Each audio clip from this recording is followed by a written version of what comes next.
Ste kdaj pomislili, kaj imata skupnega metalec diska Kristjan Čeh in kolesar Tadej Pogačar?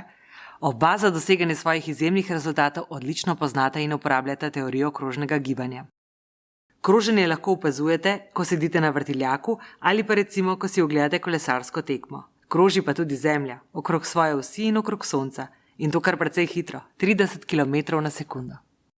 Za razliko od premega gibanja se pri kroženju premik naredi po krožnici z znanim polmerom R in središčem kroženja oziroma osiščem. Gibanje točke po krožnici določajo 4 med seboj povezane količine: lega in čas, hitrost ter pospešek. V splošnem je analiza krožnega gibanja enostavnejša. Če namesto XY koordinat za popis lege rajše uporabimo kar spremembo kota glede na izhodiščno lego.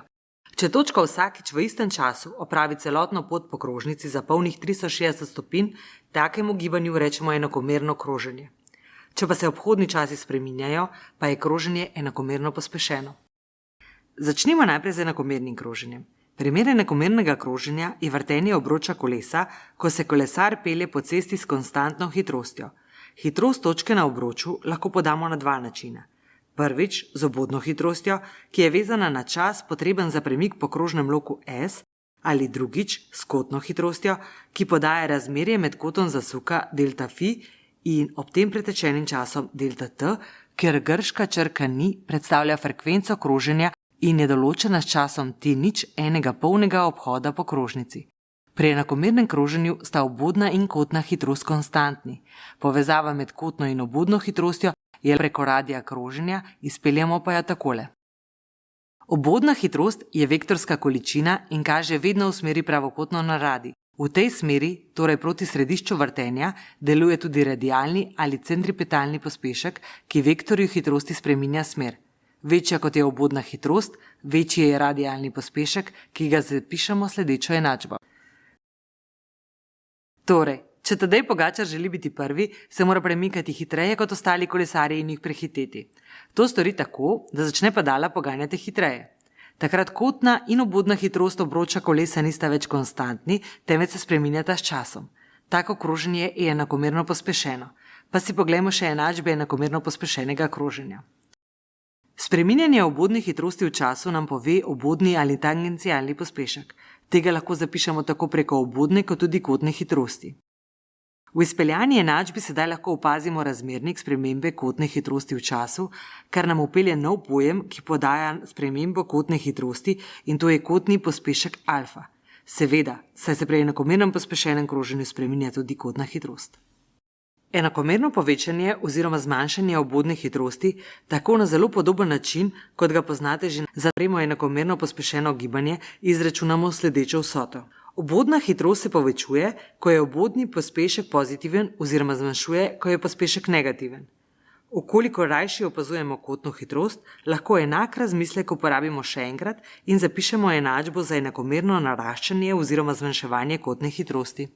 Ker ste navajeni, da poleg hitrosti računate tudi pot, zapišimo še kolikšno razdaljo opravi točka po obodu krožnice. Za vse tiste, ki jih zanima še kolikšen kot takemu zasuku pripada, pa sledeča enačba, ki je zelo podobna prejšnji, če obodno hitrost zamenjamo s kotno hitrostjo, obodni pospešek pa s kotnim pospeškom. Poglejmo si še en kratek računski primer enakomerno pospešenega kroženja. Atlet meče disk na polmeru, ki je enak dolžini njegove roke, glede na osišče, ki gre navpično po sredini telesa in meri 80 cm. V nekem trenutku se atlet vrti s kotno hitrostjo 6 radijanov na sekundo, pri čemer se mu kotna hitrost enakomerno povečuje s kotnim pospeškom 10 radijanov na sekundo na kvadrat. Za ta trenutek izračunajmo, koliko znašata obodni in radialni pospešek diska.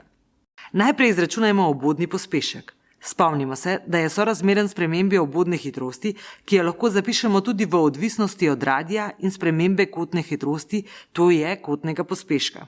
Pazimo na enote in oznake. Ker poznam vrednost kotnega pospeška in polmer kroženja, lahko že takoj ustavimo vrednosti. 0,8 metrov krat 10 radijanov na sekundo na kvadrat, kar pomeni, da je vrednost obodnega oziroma tangencialnega pospeška enaka 8 metrov na sekundo na kvadrat. Sedaj izračunamo še radialni pospešek diska. Spomnimo, da je ta neposredno povezan s kotno hitrostjo in polmerom po enačbi. Ustavimo vrednost kotne hitrosti in polmera ter izračunamo, da se ob vrtenju disk pospešuje z radialnim pospeškom 28,8 metrov na sekundo na kvadrat. Kaj pa, če se je atlet začel vrteti iz mirovanja in se je vrtel 3 sekunde, s kolikšno hitrostjo bi takrat disk poletel iz njegove roke? Iščemo torej obodno hitrost. Ker je sprememba te hitrosti odvisna samo od obodnega pospeška, uporabimo enačbo za izračun obodne hitrosti pri enakomerno pospešenem gibanju. Upoštevamo, da je bila začetna hitrost atleta in diska enaka 0 metrov na sekundo.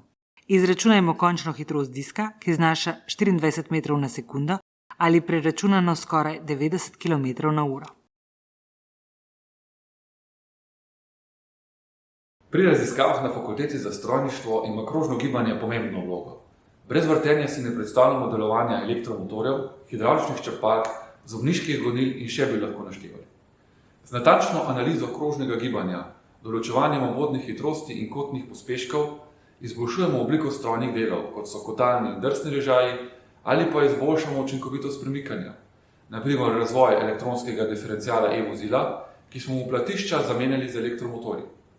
V vožnji ovinek se namreč kolesi na notranji strani ovinka gibljeta po drugem radiju kot kolesi na zunanji strani ovinka in imata zato posledično drugačne obodne hitrosti. Da ne pride do nenadzorovane vožnje in nesreče, je potrebno glede na prikazane enačbe krožnega gibanja vsako kolo krmiliti po svoje in tako na povsem električen način poskrbeti za varnost in udobje voznika.